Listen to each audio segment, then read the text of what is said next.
appreciate it. I'm curious, this is a small group here, so we're all four going to be talking about some different stuff. I'm going to talk about book publishing, and everyone else is going to talk about their book.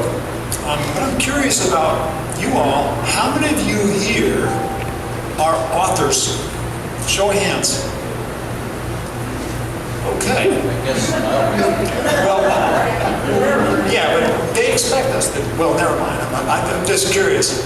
How many of you have a manuscript or want to write a book? Show of hands. Okay, so that's a couple more hands up. All right, very, very good. This will help us. Anybody here from Indiana? Any Hoosiers? Yes! There's a Hoosier over there. All right. Well, so I'm going to spend some time, again, talking about publishing. It's a small group here, so if you have questions, as any of us are going along, just raise your hand. Our options are to take questions as they come up or take them all at the end. We are going to run away when the timer says get out of here. So put your hands up if you got a question. The first thing I want to mention is this little box here of floppy disks. Does anybody have a floppy disk reader? No hands. Okay, the next thing I want to mention is this. This is over 100 years old. It still works to smack my head very well. On the front it says Hopkins and Underwood's New Arithmetic Mental. It was not a bestseller, but it was a school book. And I love books. And I hope you do too. Yeah, we can do e-books and we can just pass around PDFs and documents and .docx documents. And tell me, does anybody have a floppy disk reader? So, books are a wonderful thing. I look at books as libraries. Each book is a library, and if I can get 500 of them out into 500 different people's hands, those are 500 libraries out there to pass our history and amazing stories ahead into the future. So how do we make books? So I wear all these little ribbons for things. My wife and I run a book publishing company. We don't have a printing press. We try to bring authors together with a printer somewhere. When we first printed these, we printed them in China. Now all of our printers are in the States because the US printers are getting better at it. What is a book? How do we do it? It needs all of you out there with a manuscript, with an idea. Something fun to do. This is really fun. I think others would enjoy this. But I want to be real truthful about this. Show of hands again. How many of you have heard of Bonnie Raitt, the singer? Look at all the hands. Okay, Clint Black. How many of you heard of Clint Black? Okay, all right. How many of you have heard of Bill Bender and the Benders playing at the Gopher Hole in Flagstaff tonight? This is books, folks. Okay? And how many of you have heard of From Power to Power by Otis Reed Doc Marston? One of you, yeah, okay. This is Bill Bender and the Benders. But one of you in this room is going to get really lucky and you might have a regional bestseller, but maybe you won't. It's got to be fun. Your manuscript has to be fun. You have to be willing to sit at a table with strangers and talk about your manuscript that turned into a book. And how did that happen? And what's that story? People come to these events. They want to be able to touch the author. They want the author to sign the book. And I got something, I go home and I met the author. It was fun talking to him. You can't be afraid of doing that. These days, You, sitting in these chairs out here, have a lot of options. You do not need, my wife, she's a smart one. I'm like the warehouse flunky. You do not need publishers anymore. You can do this yourself. Making an ebook, Amazon is it is waiting for you. Print on demand, you don't need us to go out and make arrangements, get contract bids in from printers who are going to be interested in what kind of paper are you using? Are you going to use glossy? Is it going to be thick enough that the picture will not show through and bleed through? You don't need us. As Vishnu Temple Press, good little card game. What's the highest mountain in the Grand Canyon? You're going to go, oh, I know, Vishnu Temple Press. That's Vishnu Temple. I know that answer. Why did we name our company after this mountain in the Grand Canyon? I don't know. I just don't know. Books are wonderful things. How do you get from your manuscript to sitting at a table with a book? You need an editor to look at your manuscript. Show of hands, how many of you in this room have friends? If you don't have friends, you're in trouble. But if you have friends, you can pester them with chapters in your manuscript. Hey, will you look this over? And you may get someone back with a red pen who said, oh, this is terrible, you need to read. And you go, thank you, this is great, let me give you another chapter. Get people to help you. Then you're ready to move forward. You need layout and design. Now, ebooks make it very simple. You need a simple word processor, and you give it to them, and there you go. You got to deal with photographs, and you need permission to use those photographs as they're your photographs, and you have copyright because they're your photographs. That's great. But if you don't, hey, Kern, can I use that picture you took the other day? No. All right. Then I can't use it. Too bad. Okay, can I use that picture I took the other day? Is it depending? What about Dave? Can I use mine because they're in the public domain? Dave, buddy, your pictures are in the public domain. That's right.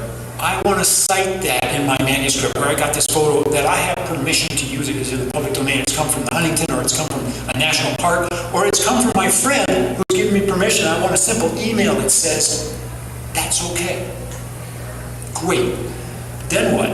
Then I have to lay the thing out. If I'm good at InDesign, which costs a lot per year as a subscription, I can lay it out. PDF of that InDesign, that's what your publisher, hello, is going to want to send to the printer. And we're very good at InDesign. You give us the manuscript, we pound it into InDesign, and we send it on its way. What kind of royalties do you get? Well, it depends what kind of contract we sign. We have done a book where we get 10% and the author gets 90%. We have done a book where it's a 50-50 joint venture.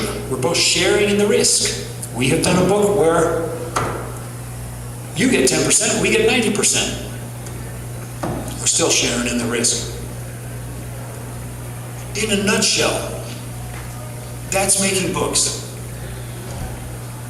We are at table 46 and 47, just out down the hall, hang right. We are happy to talk to you over the phone about how to make your manuscript go without us, because we like books. Any questions? I'm going to pass the mic along. Sir. I have a question about... Ma'am, sorry. Sorry. No glasses. You said use photographs by permission, but if you're your own photographs, how do you copyright them? You own the copyright to your own photos. This is a really good question. How do you copyright your own pictures? No, they're yours. And if I said, oh, that's my picture, I'd have to prove that in front of a judge. How am I going to do that? So where you have a photo that you took, you say photo by me, photo by your name. Right? Your bases are covered. It's your image. If I'm putting that underneath, and what prevents someone else from picking that photograph on there and using it in their book? Someone else can pick up your photograph and use it in their book at their peril.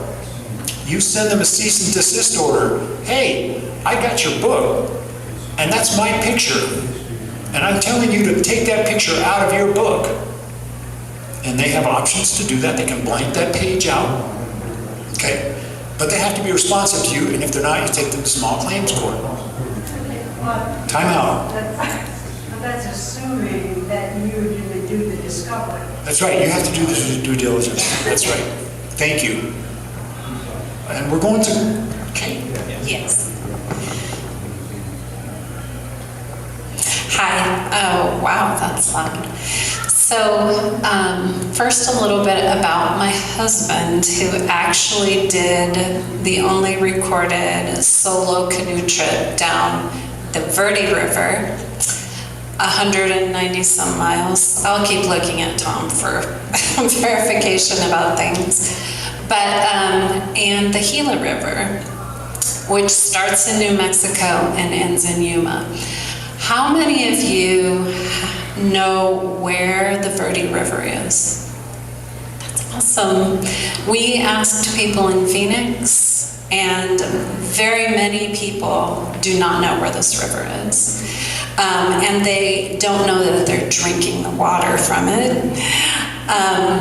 Also, how many of you know where, well, I just told you where the Gila River is. How many of you have paddled on the Gila River? Good for you. How many of you have seen the Gila River?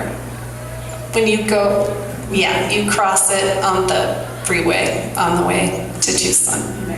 And it's in New Mexico, right? And you've lived in New Mexico. So yeah, New Mexico is gorgeous. So John, the hydrologist and geomorphologist. Hydrologist is a person who studies water, and geomorphologist is a person who studies landforms and how they intersect, in his case, with water. So he's done that for a long time. He's got his own company. But he's been obsessed with rivers since he had a ditch out front in New York, and he would build dams and, you know, float little boats on it. So it's definitely in his blood. The other thing about John, two more things, potato chips and sharks. John says, I'm a person, if you buy me a bag of potato chips, and I'm actually not buying it for just him, I'm buying it for the family, but he said, I will not be satisfied until I've eaten the whole thing. So he does things all the way, or he doesn't do them. And the other thing is, my friend said, your husband is a shark. And I was like, what? That has, you know, somewhat negative connotations. But she said, sharks have to move in order to breathe. And if he sits still, he'll die. So Hazel said that he's a very mild-tempered shark, so don't worry about that. But I know that once he gets something in his mind to do, it's another analogy, make it so. He will eventually make it so. And so rivers are capricious in some ways. They are only paddleable at certain, what's that called? Flows, thank you. CFS is what I was thinking, cubic foot per second. But so we waited and waited for the right time. Our kids all grew up and everything. And he said, I'm going to paddle the entire length of the Verde River. This is his journal about that, but it's not just a journal. Somebody asked me, what is an elegy? Does anybody know what an elegy is? Well, kind of like a eulogy. Yes, it's very similar to a eulogy in that often an elegy is used to record and in a poetic way remember someone's life. And so eulogies are often used in memoriam. So, but they also can just describe a person or a river. And this is his description of his solo canoe paddling journey down the Verde River because, and we have a friend whose 7-year-old son read this book, and he cried and cried. because he said, Mr. John says that in 50 years this river might not be here. That is why he wrote this, because he wanted to be a witness. A person who writes an elegy is a first-person witness of a life. And that's what this book is. It has got adventure, excitement, some history, Arizona history, some unexpected things, lots of otters. I will tell you that we did spend some time, I'm support crew. Somebody said shuttle bunny. I do not like that term, but whatever. But we did spend some time drying out pages after he flipped. And this man has been on so many river trips. And he said, he just flipped over nothing. It's like if an Olympic athlete tripped over air. He was like, what just happened? So there's some adventure, and there is a progression, and there is an exploration of why the Verde River is endangered. And there are some solutions, and there's a society called Friends of the Verde, and they do a lot to inform people. It's a rich habitat. Birds, wow, birds. And he saw otters every day, which is my favorite animal. Okay, I'm not resentful. I'm happy for him. But they would just periscope up and take off, and it was just a delightful journey. So even though this is an elegy, it's what I used to have in my small town in Iowa, a travel log. The gym would open and we would go places that we would never be able to go by watching these travel logs, and that's part of what this book is. And it will take you along on his journey to a place that maybe you'll never go, and maybe we won't be able to go. So it's not a sad book, except for 7-year-olds and some other people. There are sad parts, but it's an amazing adventure. How much time do I have? 3 minutes? Okay. Gila River, this is the United States' most endangered river. It goes from Silver City, New Mexico, all the way to Yuma, and he was not able to paddle the 600 and some miles. Most of it he was, because at a certain point it's diverted into canals. So what he did was he brought his bicycle, well, I brought his bicycle, and he paddled right along the canals to document that. This is also a beautiful, it's just a gorgeous river. Starts in Silver City, New Mexico, which is an amazing town. But so he documented that as well, along with wildlife, etc. So this is also a travelogue. It has the aforementioned helicopter rescue, which it actually starts with that story. And the first chapter is titled Over Before It Began. And that was no joke. He called and said, I'm out of water.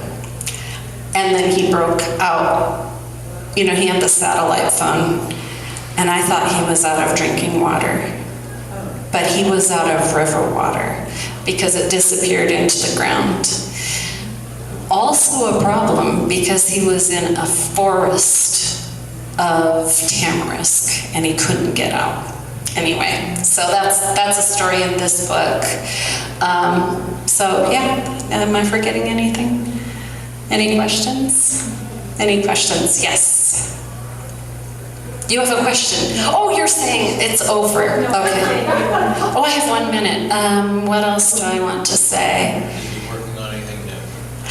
He is always doing research for fun.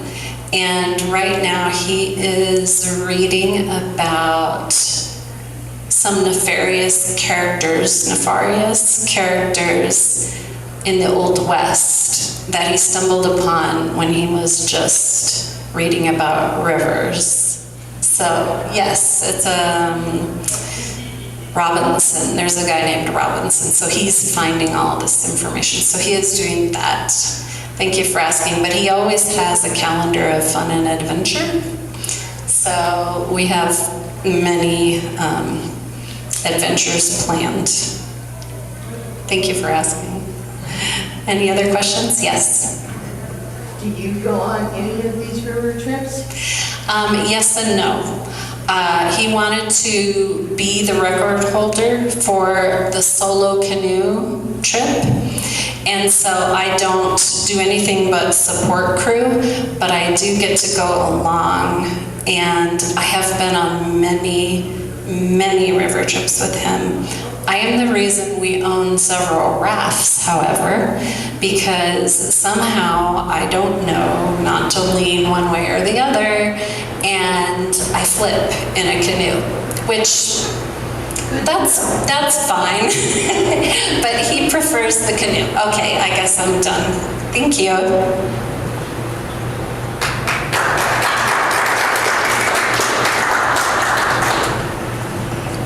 I suspect that many of us have books inside us. And if you find yourself at the point where you're working on a manuscript, there is a good reason to get connected with someone like Tom to help you a little bit. When we published this book, the fact that it has a nice cover is partially due to the fact that I didn't try to self-publish this. Hazel, Tom's wife, convinced me that we needed to hire a professional layout person for the cover. And you're welcome to come up and look at it. It looks really nice. And that's one of the things a publisher can help you with. Also, Hazel is a fantastic editor, and I needed some help with editing.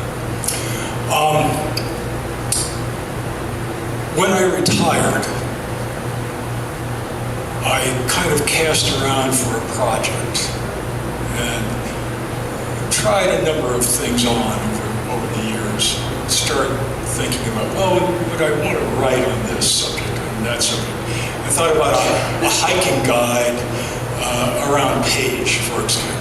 And then I thought, I don't want all you guys to know where I go hiking. I want that. I want to hike. I want to tell you where my secret places are.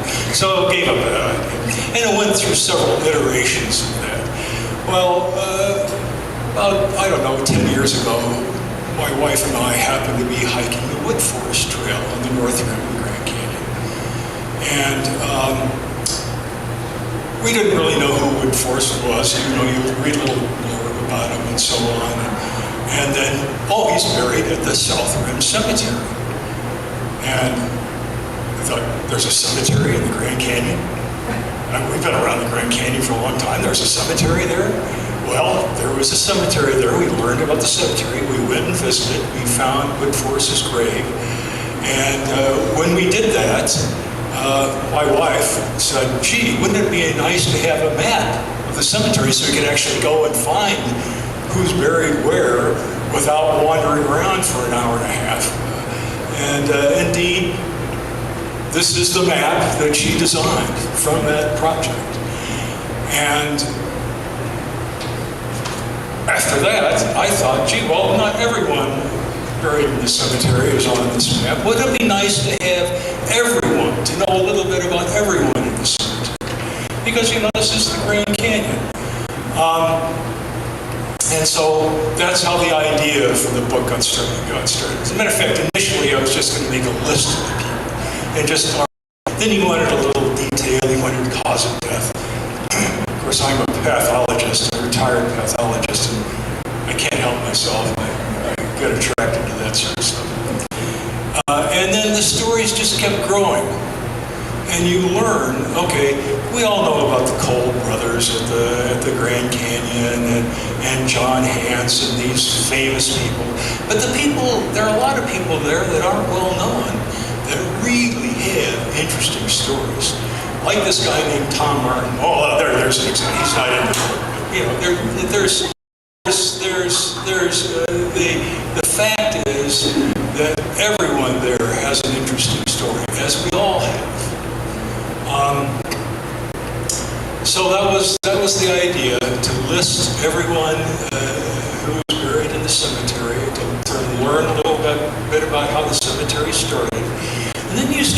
finding out there are an awful lot of things that fall through the cracks. Like there are some people buried in that cemetery that we don't know anything about. And it's interesting to start investigating those things. Do people here know who John Hanson is? A fairly famous person associated with the Grand Canyon. Supposedly the first person buried in the cemetery, but he's not. There are several people who beat him there. I don't know if that's a good thing. That's beside the point. But there are a lot of details that turn out to be interesting, at least to me. Probably one of the reasons the book isn't the best. You won't see it on any bestseller list. It was really a lot of fun to sit down and to learn a little bit about everyone in the cemetery.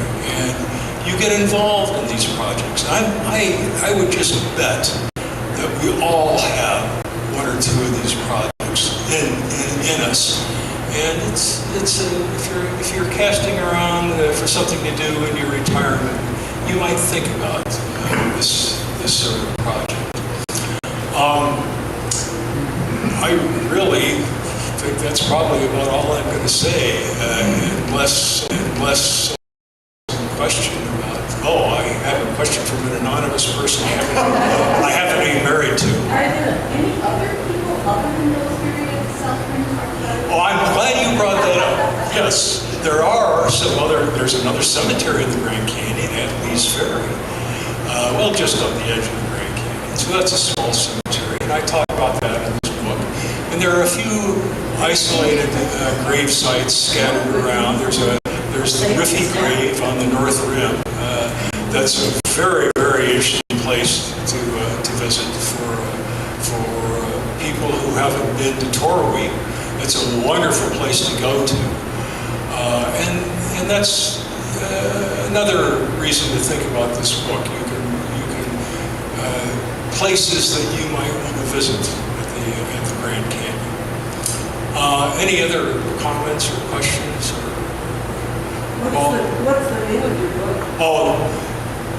The book is called In a Better Place, Cemeteries and Grave Sites of Grand Canyon. The title is my wife's fault. She's the one that came up with In a Better Place. And it's a title I like very much. I've co-opted her thoughts as much of the book.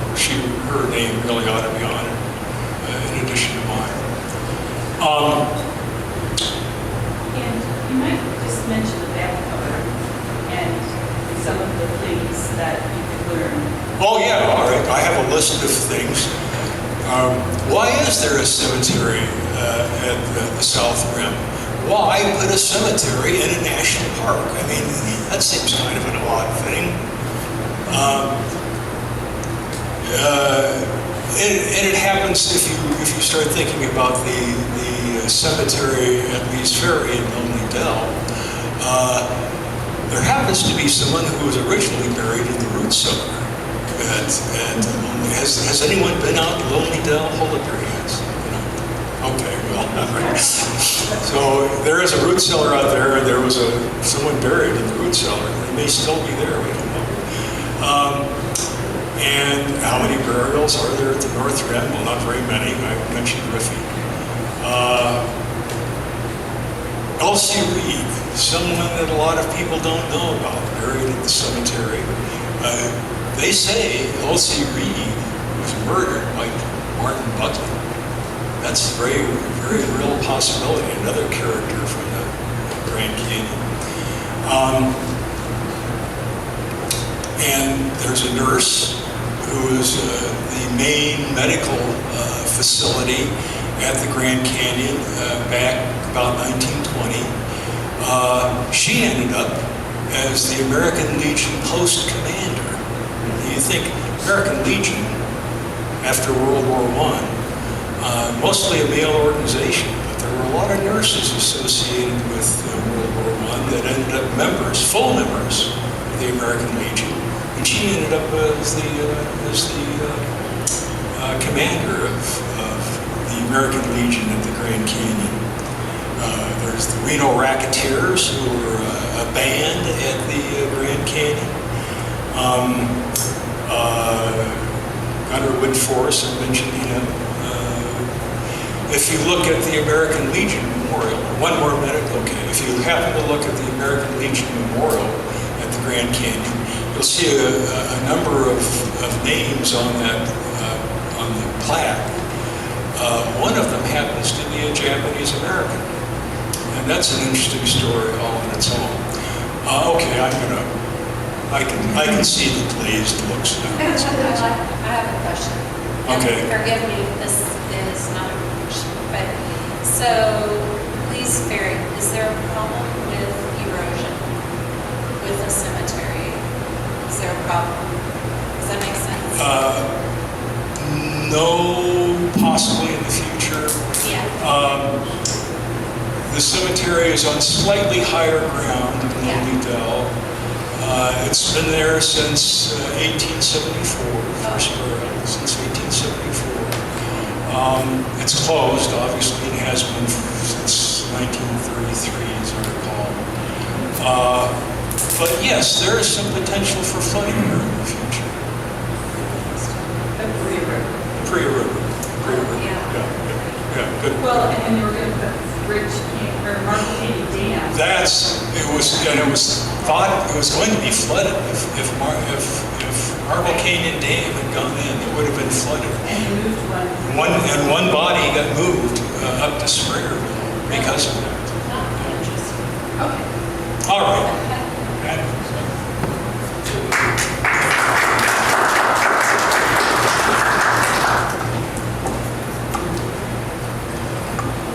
Our assignment was to walk down the Bright Angel Trail to the 1.5-mile rest house and take notes of the geologic features we saw. What I remember clearly was that it was miserably cold and windy, and the trail was somehow both icy and muddy at the same time. We hadn't walked more than 15 minutes down the trail when I noticed a fluorescent orange stocking cap in the snowbank to my right. Thinking it was just what I needed to keep my ears warm, I trudged uphill about 20 feet through the knee-deep snow to the stocking cap and pulled. It took quite a bit of pulling to detach the cap from the snow, but when it finally broke free, I nearly passed out. Under the stocking cap was a person's head. The hair was wet and the skin was patchy blue and white and frozen. I didn't really know what to do. I was 18. But impulse told me to hike uphill. So I trudged uphill in the snowbank to the next trail, switched back, and headed to the first place I could find, the Kolb studio on the top of the rim. When I breathlessly told the woman at the cash register I needed to report a dead body, she very calmly picked up the phone. She spoke to someone for less than 30 seconds, and she told me in very certain words not to go anywhere. She was a professional and I was a mess. So other than the introduction and the preface, that's every good book needs a hook to keep people reading. And my book's in chronological order, but that happened to be my first bad experience at the Grand Canyon. I was with a bunch of geology students from Scottsdale Community College. So I was 17 or 18, freshman, I guess I was 18, had my future wife with me. I didn't know it at the time. We were married for 44 years. So my name's Dave Elston. I'm an Arizona native. I live in Christopher Creek. I worked for Honeywell all of my life in sales and executive leadership, I guess, which got me a lot of free time, and I had fallen in love with the Grand Canyon. I fell in love at 14 when I first saw it. I loved rocks. I even got off the train one time when my family went cross country. Well, my dad was we'd moved out here, and I moved out here when I was, I think, 3. I got off the train and was picking up the coal because I didn't have any coal in my rock collection, and my mom couldn't find me, and she about killed me when she did. So I've been in love with rocks and the Grand Canyon and things like that ever since. We like to try and stay in shape, so we hike a lot. So my book basically is 12 or 13 chapters, and I didn't set out to write a book. I set out to kind of memorialize for my family some of the things I had seen and done in the canyon because they weren't with me. I like to go to remote places, and I study the contour lines on maps, and then I think this route will go. And so I grab a couple of buddies. I never hike with less than 3 people, because if someone gets injured, you need to have someone to stay with the injured person while the other person goes for help. That's a lesson we've learned. I have a chapter in my book about lessons learned. Covers those types of things, as well as the best boots I've ever had, the best shirts, the best hats, the most suitable underwear for the summer and the winter, socks, you name it, all kinds of things that are magnified immensely when you're in the bottom of the Grand Canyon and you have something that doesn't work anymore. So basically, I started out to write some of my experiences down, and because my family and some of my co-workers at Honeywell were curious, so eventually they started joining me on trips, and then they would get permits and I would go on their hikes, and it sort of snowballed. I had always carried a hiking stick with me since Boy Scouts, and I would put a notch in this saguaro cactus rib every night I spent in the canyon, and before I knew it, I was up at 100. So I made myself a goal to see if I could spend a year in the Grand Canyon. And through when Facebook came along and hiking websites came along, and I met Mr. Grand Canyon himself, who has hiked far more than I ever have. This man is one of probably a group of 40 people in the world who have hiked the length of the Grand Canyon, which, depending on which way you go, is about a 600-mile hike. Right, Tom? Wasn't that far? He's also Mr. Humble. Regardless, I've gotten a lot of my ideas and motivation from friends like Tom. And so as I continued to hike, I would keep trip reports that I could rely on. So I had about 3 chapters written in my book, and I sent them to Tom and said, will you guys be interested? And Hazel replied in about an hour that said definitely. And Tom called me. He said, whatever you do, don't stop writing. Just write. We'll take care of the rest of it. So it's been a pleasure to have a publisher. It's been a bragging right to say that I didn't have to self-publish my book, but I never would have. But this is my book, my one and only ever book. It's A Year in the Grand Canyon. The artwork is from a friend of mine who's an artist. So Tom took a picture of his picture, and you can publish on the cheap and inexpensively if you want to. I have found 4 dead bodies I'm up to 447 nights in the Grand Canyon now. 2 of them are in the book, 2 of them are not. One was clearly a prospector found in Piano Alley. Another one is likely a Native American. There's a 1200 AD, 1300 AD kind of in a dry cave, and I did report that one twice to the Park Service before they came out and gave it a proper burial, which is very respectful. They flew a helicopter in and a Native American in. I had to hike in, of course. It's a 2-day hike to get there, but the antiquities person flew in, and she brought a shovel, and she said she would repatriate the remains, and so 2 shovels in, she found a beautiful Anasazi axe head, which she wanted to know if we wanted, and I asked the Native American person, and he said, you don't want that. So it's buried in a canyon. So anyway, it's been a lifetime of experiences. I've been able to take my friends to Thunder River and Deer Creek area about 7 times, which is my most favorite spot in the Grand Canyon. So I have another chapter in my book about lesser-known hikes that you can get permits for easier. In some cases, it's only 3 or 4 miles to the river. So we've got lessons learned. I've got a chapter about river running. I've done a few Grand Canyon river trips and what to expect and what a typical day is like and how you make reservations. Time up? Okay. Yeah, we just ran. All right, I got you. All right, so anyway, thank you for the time and for this opportunity. And I'm out of question. I'm out of time. Do you have plans for 7?